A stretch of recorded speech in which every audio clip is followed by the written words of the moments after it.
অরু অনুদ্ধত হয়ে নীরবে কাঁধে পড়ে থাকায় ওর অস্তিত্ব হাওয়াতে বিলীন হয়েছে যেমন। তন্ময়ের বলবান কাঁধে কিচ্ছুটির অনুভব হয় না কিছুক্ষণের জন্য, অথচ জলজ্যান্ত এক রমণী তার দক্ষ কাঁধে রয়েছে। দোরগোড়ায় পৌঁছেতেই অরু পুনরায় ছটফটিয়ে উঠল। নামবার বেশ তাড়া। তন্ময় তখন এমনিতেও দাঁড়িয়ে পড়েছে আকস্মিক, কারণ সম্মুখেই দীপ্ত দাঁড়িয়ে। ছোটখাটো মুখটার দুই ঠোঁটের মধ্যিখানে বৃহৎ ফাঁক হয়ে আছে হাস্যকর ভাবে। চোখ দুটো অনৈসর্গিক বড়, যেন কোটর ছেড়ে মণি দুটো বেরিয়ে আসবে। ড্যাম! এই দুরন্ত অশান্ত ছেলেটি মুখ ফুঁসকে বলে বেড়ালেই হেডলাইন ছেপে যাবে, যেভাবে পত্রিকায় ছাপে। শাহজাহান বাড়ির কোনায় কোনায় দীর্ঘতম সময় ধরে এই রমরমা ঘটনার বিবৃতি চলবে। তন্ময় দ্রুত নিজ ঠোঁটে আঙুল চেপে ইশারা করে নিশ্চুপ থাকবার জন্য। পরপর হাতের ইশারায় চলে যেতে বলে এক্ষণ।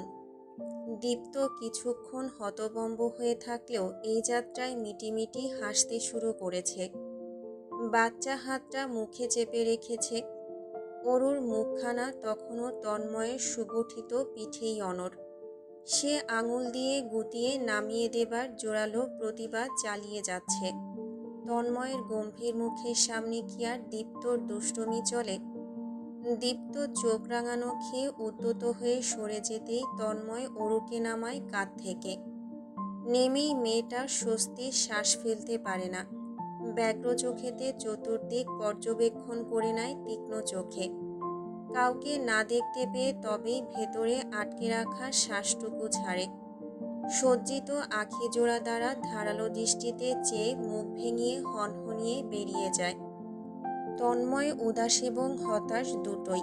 প্রিয়তমার অভিমান তো ভাঙলই না, উল্টো মাছ দিয়ে দীপ্ত অদৃষ্টচর এক দৃশ্য দেখে বসে আছে। আশ্চর্যজনক। তন্ময় ওকে একলা পেতেই কানটা আচ্ছা করে টেনে দেবে। অস্থির বদনে সে গাড়ির সামনে এসে দেখল মহারানী ভিক্টোরিয়ার সামনের সিটে বসেনি। দীপ্তকে বসিয়ে নিজে গিয়ে দীপ্তর গদিতে বসে আছে আমোদে। গর্দান ঘুরিয়ে বাইরের দিকে চেয়ে আছে সন্ন্যাসিনী সেজে।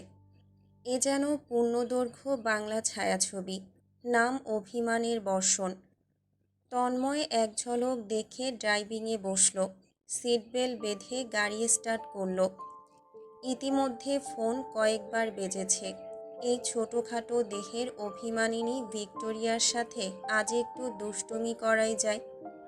কল্পনা করেই তন্ময় নিজ মনে হাসলেও মুখমণ্ডল গম্ভীর করে রাখল চূড়ান্ত পর্যায়ে, যেন মাত্রই পকেট থেকে ৬,০০০ টাকার নোট চুরি হয়েছে। অরুকে বেশ কয়েকবার চোরা চাহনিতে তাকাতে দেখা গেল। সাবিহা, রুবি এবং দীপ্ত অনুভব করতে পারল তন্ময়ের আকাশ ছোঁয়া গম্ভীরতা। নিজেদের মধ্যে খুব আড়ালে মুখ চাওয়াচাই করেও তিনজনই অরুর পানে চাইল, এরপর তন্ময়ের পানে। তন্ময়ের বন্ধুবান্ধব সবগুলো লাইন ধরে দাঁড়িয়ে আছে কমিউনিটি সেন্টারের সম্মুখে। পাশেই দাঁড়ানো মোস্তফা সাহেব তাদের ভেতর নিতে উতলা হলেও তন্ময়ের বেয়ারা বন্ধুমহল সামান্যতম উৎসুক নয়।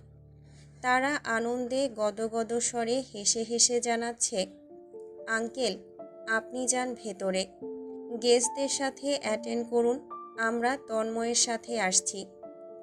মোস্তফা সাহেব নিরুপায় হয়ে এক পর্যায়ে ভেতরে চলে গেলেন। পাঠালেন ছোট ভাই আনোয়ার সাহেবকে। আনোয়ার সাহেব সখ্যতা গড়তে পারেন দারুণ। এসেই তিনি হাঁটুর বয়সী ছেলেদের সঙ্গে অট্টহাসির মজলিস বসিয়ে দিলেন। মাহিন সর্বদাই মুখ চালানোতে ১০০তে ২০০।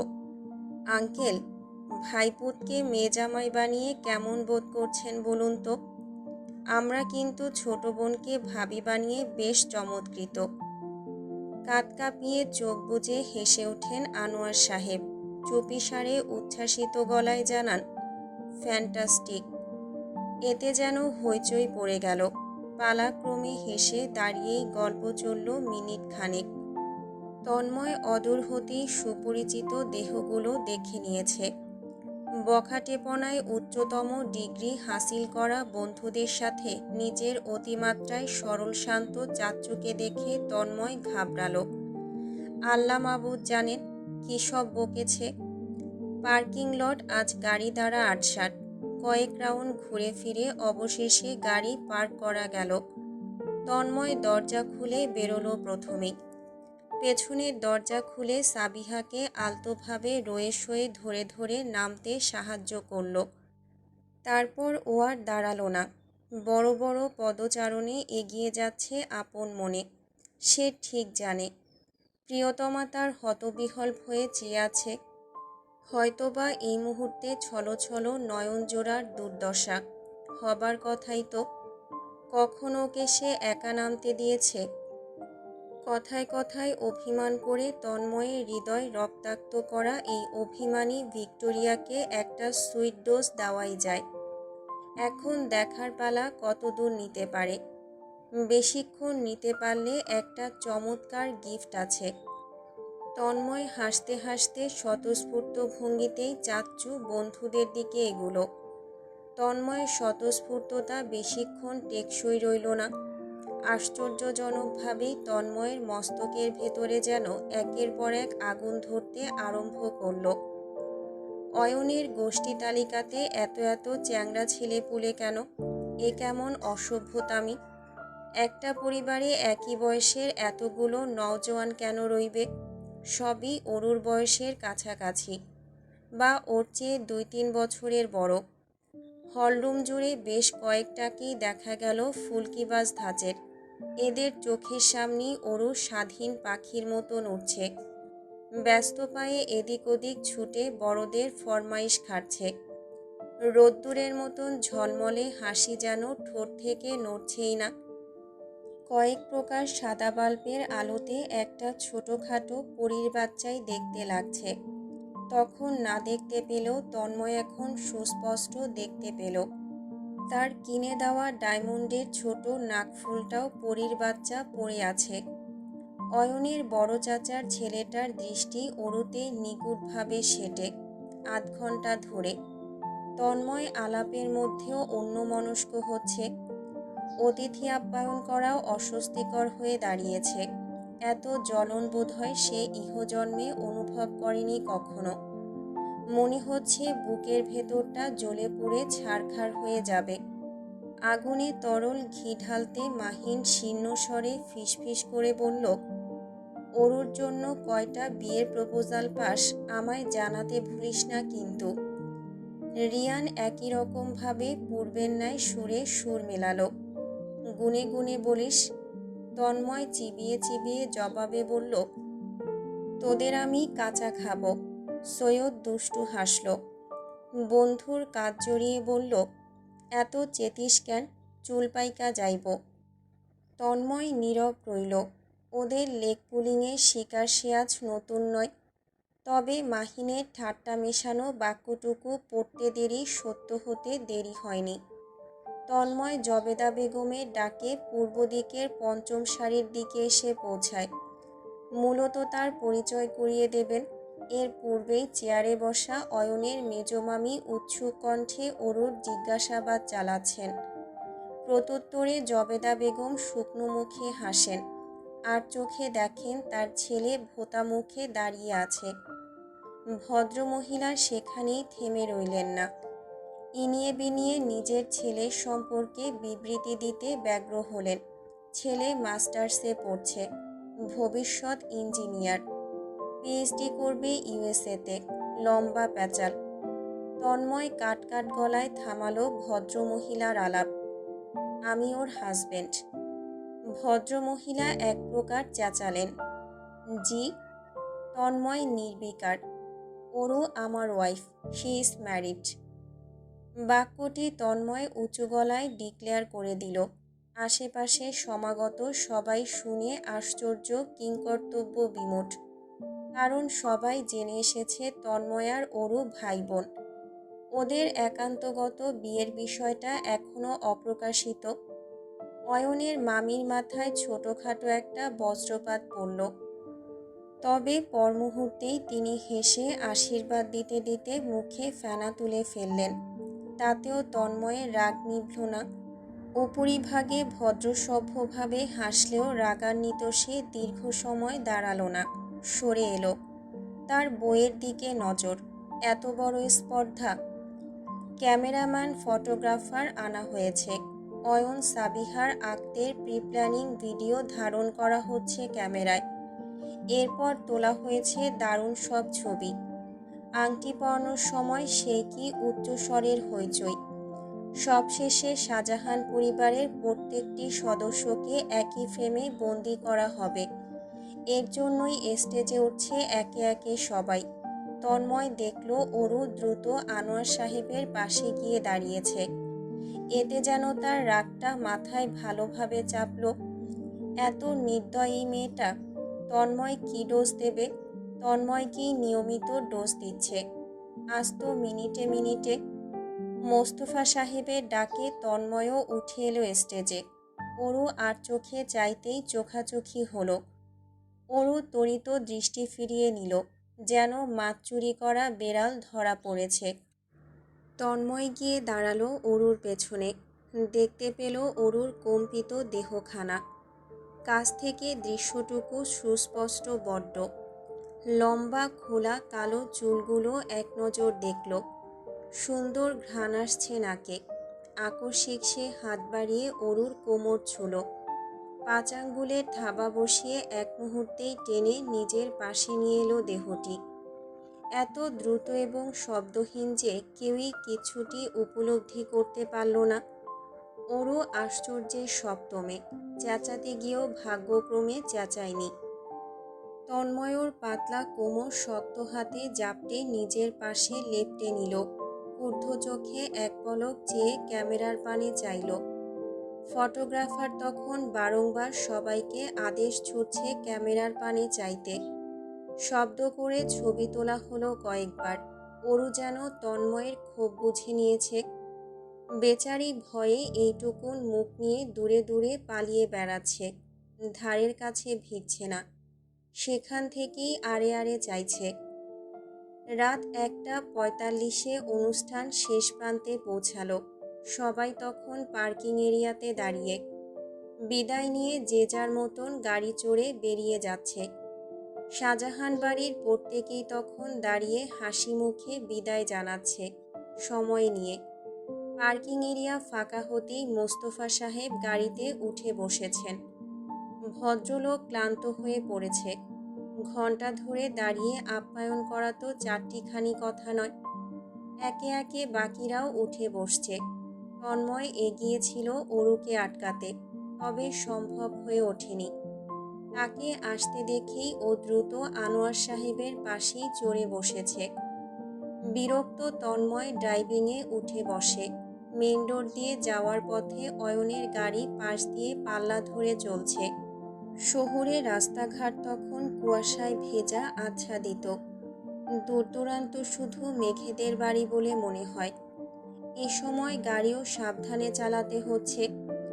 মিররে অরুর মুখটা দেখা যাচ্ছে। গল্প করছে আনোয়ার সাহেবের সাথে। শাহজাহান বাড়ির সদর দরজা খুলে দেওয়া হয়েছে। গাড়িগুলো ঢুকছে লাইন ধরে। তন্ময় গাড়ি পার করে বেরোলো চটপট। এক মুহূর্ত দেরি না করে অরুর পাশের দরজার সামনে গিয়ে দাঁড়ালো। ওকে অপ্রকাশ্যে বেরুতে দিল না।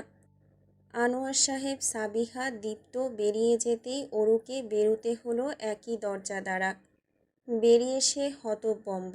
সবাই ক্লান্ত ভঙ্গিতে বাড়ির ভেতর ঢুকে যাচ্ছে। অরু লেহেঙ্গা দুই হাতে তুলে নিয়েছে। ছুটবে বলে হয়তোবা।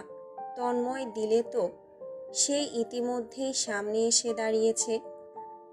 দারোয়ান চাচা দরজায় তালা মেরে জিজ্ঞাসাবাদ করলেন ঘুম ঘুম গলায়, বাবা, বাতি বন্ধ করমু? তন্ময় জবাব দিল অরুর মুখে চেয়েই, করুন। দারোয়ান চাচা বাতিগুলো বন্ধ করে দিতেই আধার নামল। আকাশের জ্যোতি অনেকটাই স্বচ্ছ করে দিয়েছে দেখবার তৃষ্ণা। আধারে নীরবে তন্ময় এগুলো দুই পা। অরু তৎক্ষণাৎ পিছু চলে গেল। আওড়ানো স্বরে শুধালো, কি হয়েছে? তন্ময় এগোতে এগোতেই সাবলীল স্বরে পাল্টা প্রশ্ন ছুড়ল। কি হবে? অরু থেমে যায়। পাশ কেটে যেতে উতলা হয়। তন্ময় এক ঝটকায় হাত টেনে গাড়ির সামনে নিয়ে আসে। অরুর পিঠ ঠেকে গাড়িতে। তন্ময় দুই হাত ওর মাথার দুই পাশে রেখে মাথা ঝুঁকিয়ে গভীর কণ্ঠে শুধায়, খুব এনজয় করেছিস? অরু ফ্যাল করে চেয়ে রয় জবাবে। এই প্রশ্নের কি জবাব হয় আদতেও?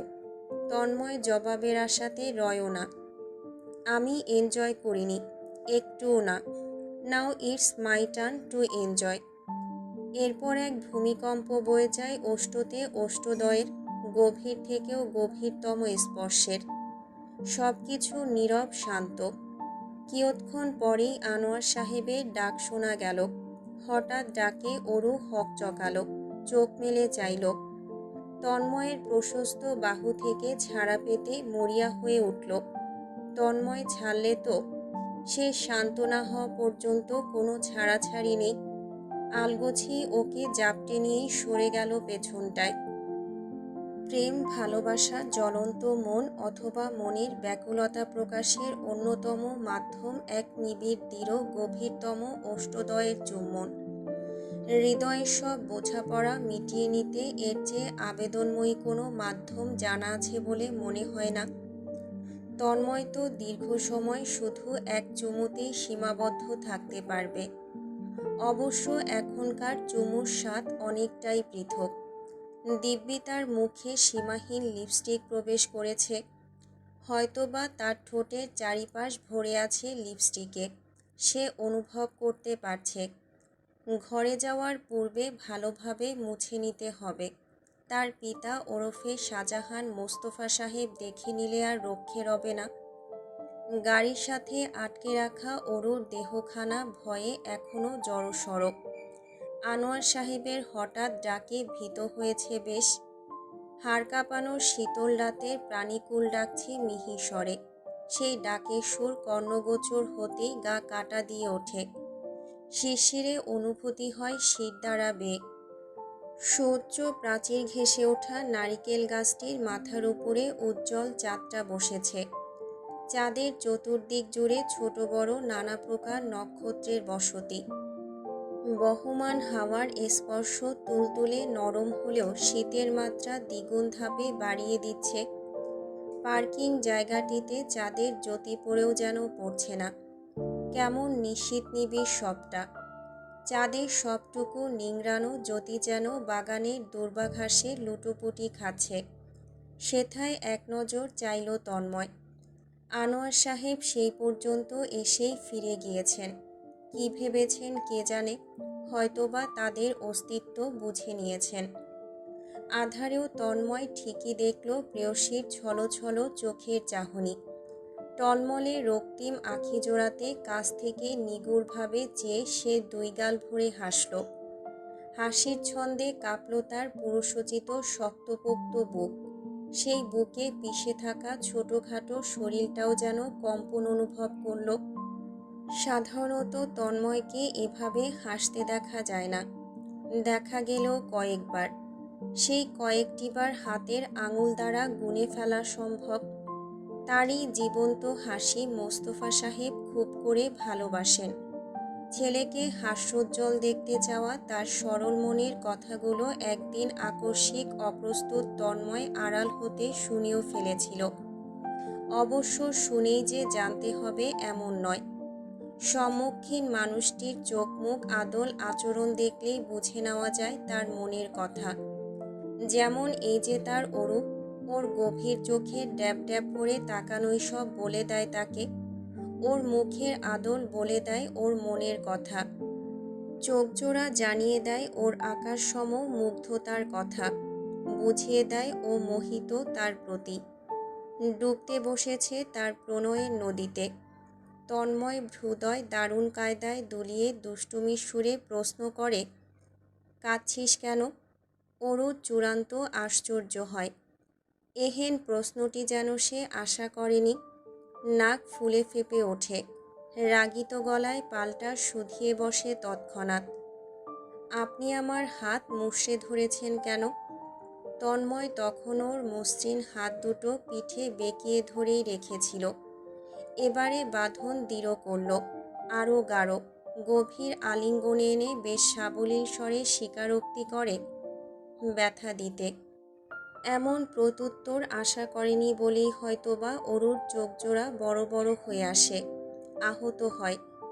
ব্যথিত তবে অবিশ্বাস্য কণ্ঠে জিজ্ঞাসা করে, কেন? ইচ্ছে করল। তন্ময়ের কণ্ঠের সুর বেশ নির্বিকার, যেন হাত মুষড়ে ধরাটা নিত্যদিনের কার্যক্রম। এমন হেলদোলবিহীন প্রত্যুত্তর শুনে অরুর আশ্চর্যের মাত্রা বাড়ল। আমি সত্যিই ব্যথা পাচ্ছি হাতে। অরু থেমে গিয়ে ফের বলল, সত্যি। তন্ময় নিশ্চুপ রইল অনেকক্ষণ। সুগভীর দৃষ্টিতে শুধু চেয়ে রইল সরল মুখ পানে। অরু হাঁসফাঁস করে চলেছে, হাত দুটো ছুটিয়ে নেবার জন্য আকুল। কিছুক্ষণের মধ্যে ও ঠিক কয়েকবার পলক ফেলল। তন্ময় নির্দ্বিধায় গুনে গুনে বলে দিতে পারবে। দীর্ঘশ্বাস ফেলে শিথিল করল হাতের বাঁধনময় বন্ধন, তবে ছাড়ল না। মাথাটা আরেক ধাপ ঝুঁকিয়ে ফেলল অনায়াসে। নিজ বক্ষপিঞ্জরের দিকে ইশারা করে আনমনাভাবেই জানালো, আমিও তো ব্যথা পাচ্ছি, এই তো এইখানে। অরুর মুখের পরিবর্তন ঘটে মুহূর্তেই, ভুলে বসে পূর্বের সব। চোখে ভিড়ে কেমন এক অদ্ভুতরে চিন্তিত ব্যাকুলতা, উদ্গ্রীব কণ্ঠের সুর। কি হয়েছে? কিভাবে ব্যথা পেয়েছেন দেখি? যেন তন্ময়ের বুকের ব্যথাটা অতি গুরুত্বপূর্ণ কিছু, আকুল হওয়ার মতন কিছু। এই মুহূর্তে অরুকে আর বাচ্চাটির নির্বোধ মেয়েটি বলে মনে হলো না। দায়িত্ব নিয়ে আদর সোহাগ এবং যত্ন দেবার মতো প্রাপ্ত যুবতী বলেই মনে হলো। শিথিল করায় হাত জোড়া ছাড়িয়েই তন্ময়ের বুক পকেটের দিকটা ছুঁয়ে দিল অরু। ফের উতলা গলায় শুধালো দুর্ভাবনাগ্রস্ত মনে, বলেন না, কি হলো? ব্যথা পেলেন কিভাবে? কিছুই তো বলেন না তন্ময় ভাই। তন্ময় আলতোভাবে বুক ছুঁয়ে দেওয়া হাতের উপর হাত রাখল। কাতর চোখে চেয়ে বিভোর কণ্ঠে প্রত্যুত্তর করল সে, ব্যথা সেরে গেছে। তোর হাতে কি জাদু আছে নাকি, নাকি মুখে? অরু বিরক্ত হয়, মুখটা ভোঁতা হয়ে আসে তার। রাগ করে বসে মুহূর্তেই। এইসব ব্যাপারে মজা করবেন না একদম। করব না। তন্ময় বাধ্য পুরুষের মতন আপোষেই প্রত্যুত্তর করল। এতে যেন অরু সন্তুষ্ট বিড়াল। জাপটে ধরল তন্ময়ের সুগঠিত কোমর, মাথাটা বুকে চেপে আওড়ালো। আজ কতগুলো মেয়েরা আপনায় ড্যাব ড্যাব করে দেখছিল, কলি আপু। হা, অন্যের জামাইকে কেন দেখবে? বিয়ে করে নিজের জামাই দেখুক। আমি পারলে আপনার গলায় সাইনবোর্ড ঝুলিয়ে দিতাম, লেখা থাকতো, এই মানুষটা শাহজাহান আরবের জন্য বুকড, তাকানো নিষেধ। তন্ময় শব্দ করেই হাসল, অরুর গাল টেনে ধরল।